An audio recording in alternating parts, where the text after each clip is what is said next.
Today I'm going to talk to you about Malasana, Garland pose, which is the squat in yoga. So I'll show you the alignment and some tricks and some props that you can use to get into a little bit better alignment if you're having some issues with this pose. So let's start first with the full variation of Malasana, Garland pose.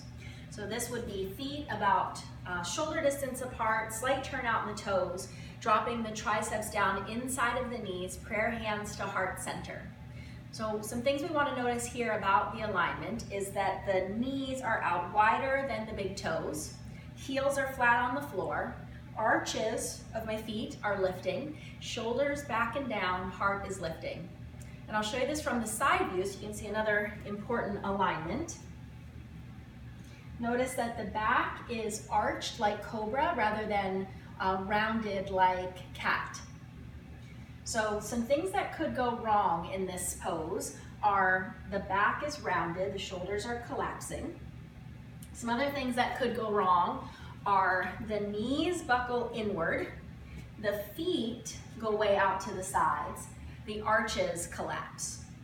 So if your spine is rounding in this pose, one of the easy fixes is to come up higher. So bringing the forearms to the thighs, to that last place where you can keep the arch in the spine like cobra. This can also help with some of those alignments in the lower body. So it is a lot easier to press the knees out, to keep the heels down. It's a lot less demanding on the hips. Another way that we can modify this pose is by bringing a blanket under the heels.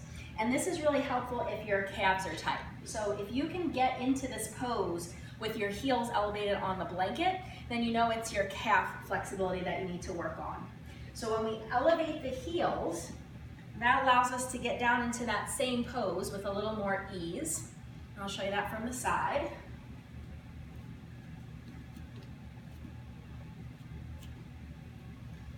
And if with the blanket, you're still noticing your back is rounding, then you want to use the blanket and bring the forearms up to the thighs, coming up a little bit higher.